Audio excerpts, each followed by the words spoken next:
E aí, galera, meu povo do rock, domingo à noite aqui, mas você pode ver esse vídeo em qualquer momento da sua vida, pra gente espantar um pouco o tédio, ali a perspectiva nebulosa da segunda-feira. Aliás, nebulosa, espero eu, porque acabou, diz a lenda que tá acabando o veranico, e também, e calor em agosto também é brincadeira, né? Eu entendo a galera que gosta do sol e tudo, tem a minha solidariedade, mas vamos ter inverno no inverno. Mas o assunto, obviamente, não é esse. O assunto é o nosso querido Testament, nossa banda californiana que tocou ontem, sábado, aqui, dia 23, no Circo Voador. Toca hoje, dia 24, em São Paulo, encerrando mais uma passagem pelo Brasil. Eu tava dando uma pesquisada e o Testament tocou 5 vezes no Rio de Janeiro só. Em 36 anos, porque a primeira foi em 29 de junho de 89. Eu vou contar uma história sobre esse show já já. E aí, de 89 pra cá, foram 5 vezes no Rio. 4 no Circo Voador, uma no Canecão, no falecido Canecão, que ameaça ressuscitar aí com uma nova, né, uma nova roupagem, como se diz. Então, o circo é a casa do Testament. O show, a banda tá muito na ponta dos cascos, muito feliz, muito animada. O público carioca tava muito amarradão de ver o show também. Foi um momento muito legal, a casa cheia, muito legal a gente ver isso, principalmente na semana em que foi cancelado o show do Green Day, né? A alegação oficial seria o jogo do Botafogo no Engenhão, mas eu tinha ouvido um papo, não sei se é verdade, de que as vendas não estavam boas de ingressos para o Green Day, e aí, já que tinha o jogo, eles resolveram cancelar o show. Na verdade, o Green Day, isso é um parênteses do parênteses, o Green Day nunca foi uma banda de estádio no Rio, né? Todas as vezes que o Green Day veio foi ou no atual Quarry Stage, antigo Metropolitan, tem outros nomes, ou na Arena, ou no Rock in Rio, que é um grande festival. Então, talvez o sucesso do Rock in Rio tenha né, aberto os olhos para quem está trazendo o Green Day e achando que eles podiam ir para um estádio aqui no Rio. Mas eles nunca tocaram em estádio no Rio, e aí parece que não teria rolado a venda, e ainda tinha jogo, acabaram cancelando o show. Uma pena, só quem for a São Paulo, como eu, por sorte, vai ver o nosso querido Green Day. De qualquer forma, numa semana que teve o Green Day cancelado, é muito bom a gente ver um show de metal cheio no Circo Voador. Claro que são ordens de grandeza totalmente diferentes, né? O Circo Voador com 1.500 pessoas tá muito cheio, o Green Day tava querendo vender 30 ou 40 mil ingressos, é outra coisa. De qualquer forma, o Testament não é uma banda totalmente lado A, é uma banda lado B do thrash, né? Eu vou falar um pouco da história deles, então foi muito legal ver, é bom a gente ver que tem gente que é fã. A gente viu o Reckoning Hour abrindo o show muitíssimo competente, tá? Banda carioca, um show muito legal, de um amigo meu chamou de metalcore, não sei se é exatamente esse o nome, mas dê o nome que você quiser. Mas é um som pesadão, que tem samples no meio, que tem muito refrão, varia do vocal gutural para o vocal mais melódico. Vale a pena dar uma olhada, dar uma ouvida no Reckoning Hour. E então o Testament estava aqui, eles vão lançar um disco novo em outubro chamado Parabellum, já tem um single na área. O single se chama AI Infanticide, sobre exatamente os perigos, né? Esse assunto que a gente fala o tempo todo, da inteligência artificial com o excesso de digitalização da vida com as crianças, né? Que estão correndo risco com tudo que a gente tem à mão quando tem as redes sociais, a internet. O AI Infanticide fala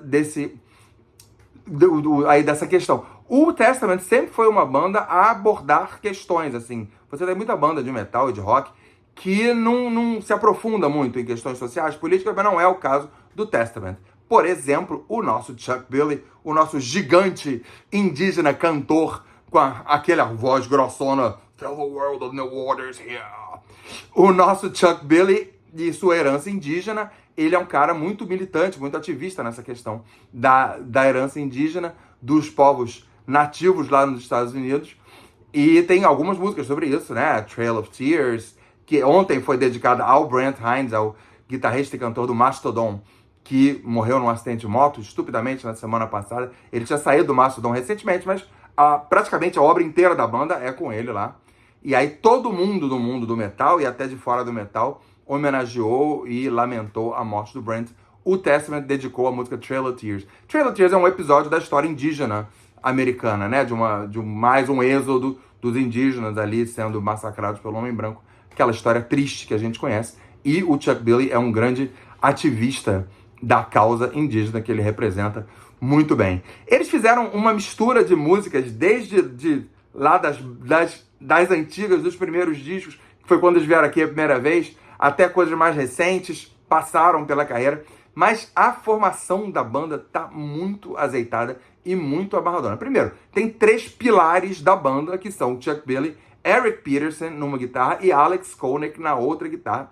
Esses caras são o esteio do Testament. O Alex Koenig passou um bom tempo fora da banda, depois voltou. Nessa época, só o Eric e o Chuck tocavam a banda com uma certa porta giratória de integrantes. Mas aí, o Steve DiGiorgio no baixo, que é um virtuose, é um cara absurdo, que toca aquele baixo fretless dele. Se você olha o cara tocando e não ouve o som, você podia dizer que ele tá tocando jazz, porque ele toca muita nota, ele dá a impressão de tá tocando de uma forma suave, aquele baixo sem traste dele, né, aquele baixo fretless. Baixo fretless, para quem não é familiarizado com o jargão musical, é o seguinte: o braço da guitarra, do violão, do baixo, ele tem aquelas divisórias de metal, que são os trastes, tá? São os trastes.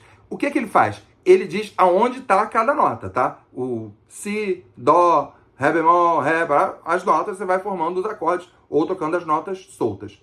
O baixo fretless, ou a guitarra fretless, o instrumento, ele não tem o traste. Então, no feeling, o cara tem que saber aonde está a nota. E é assim que toca o senhor Steve DiGiorgio. Sting toca baixo fretless, muito mais gente toca, mas realmente é uma coisa mais ligada ao jazz. O Steve DiGiorgio manda muito bem. E Chris Dovas, o menino na bateria, que tem 20 e poucos anos, arrebentando. O Testament realmente teve um problema de bateria entrou e saiu muita gente. Nick Barks, John Tempesta, Gene Hoglan, que até durou um tempo, veio tocar aqui no Brasil, mas a porta giratória continuou no mundo dos bateristas. Agora tá o Chris Dovas, que mandou muito bem, 2 bumbos, muita precisão ali, um showzaço que a gente viu ontem no Circo Voador. Sobre 1989, tem uma historinha para eu contar que é divertidinha.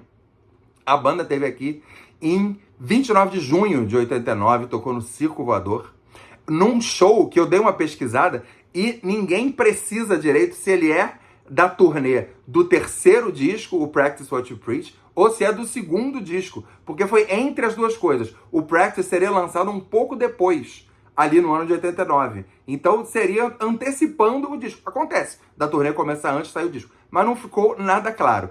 O que eu sei é que é um Testament com 2 discos lançados e um 3º já gravado que veio tocar aqui no Brasil. Em 89, mesmo ano que o Metallica veio pela primeira vez, mas não tinha vindo o Anthrax, não tinha vindo o Megadeth, ou não tinha vindo o Exodus, Overkill. As bandas do thrash, nenhuma, só o Metallica tinha passado por aqui e o Testament veio também no mesmo ano de 89.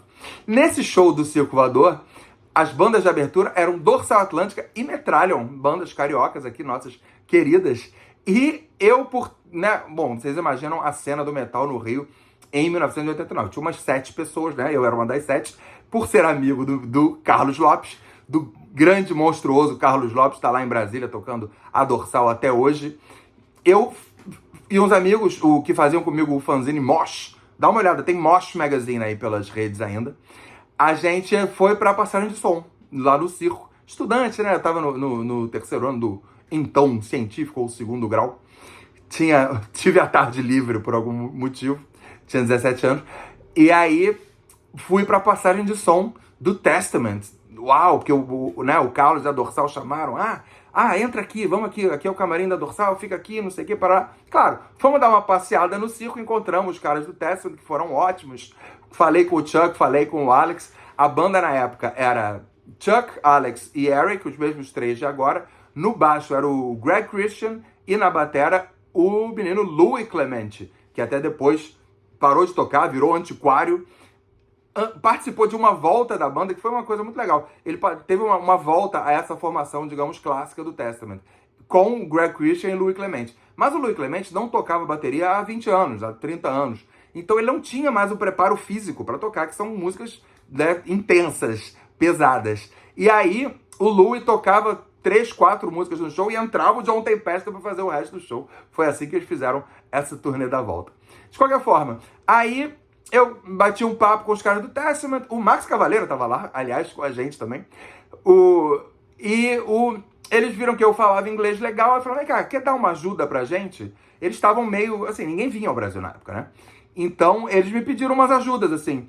Ah, olha só, a gente vai ali almoçar, fica aqui no camarim com as nossas coisas? Fico, claro, fiquei eu lá, olhando as guitarras, os baixos do Testament, quietinho. Aí depois, quando o show começou, eles não tinham uma comunicação, imagino que na época ninguém tivesse, entre a mesa, que era no segundo andar do circo, ali naquela arquibancada, entre a mesa de som e o palco, né?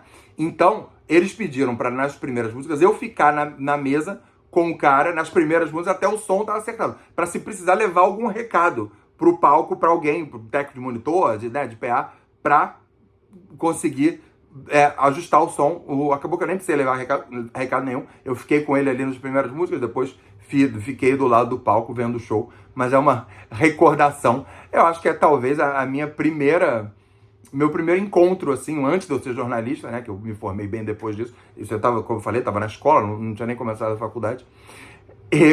Foi o meu primeiro encontro com uma banda assim, né? Depois eu encontrei muitos, até de forma mais paisana, como o Creator, por exemplo, quando veio aqui, tocou no Estácio. Isso é uma história que eu conto depois. Então é muito legal ver o Testament de volta ao Circo Voador, o mesmo lugar ali. Claro que o circo acabou, voltou, foi reformado. Aliás, estreou uma belíssima lona nova, estreou essa semana no show do Thundercat. E já no sábado, o Testament foi o terceiro show com essa lona nova, circo em ótima forma. Vai ter matanza ritual no circo. Mais pra frente vai ter o nosso amigo Glenn no circo também.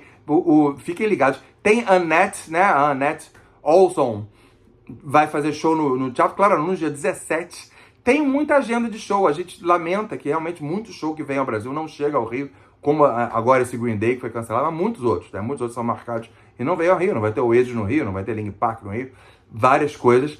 E a gente tenta manter essa cena andando, então tem esses shows. Fiquem ligados no meu Instagram, Bebê Araújo, que eu sempre que possível informo dos shows que vão rolar. Tem sempre show rolando, tá? Tem sempre show. E tem acontecido shows numas casas diferentes. Tem o Experience ali na Lapa, né? Além do circo, da fundição. Bom, vai ter Mr. Bungle, né? No Circo Voador, maravilhoso. Eu falei com o Scott Ian, guitarrista do Anthrax e que é do Mr. Bungle também. Vou soltar essa entrevista aqui, muito boa. Falei com o Andy Darius do Halloween. Dia 29 sai disco, sexta-feira que vem, sai disco novo do Halloween, uma das minhas bandas preferidas da vida. Também vou soltar essa entrevista. Então, fiquem ligados. Ouçam Testament, ouçam Reckoning Hour e boa semana. Beijo!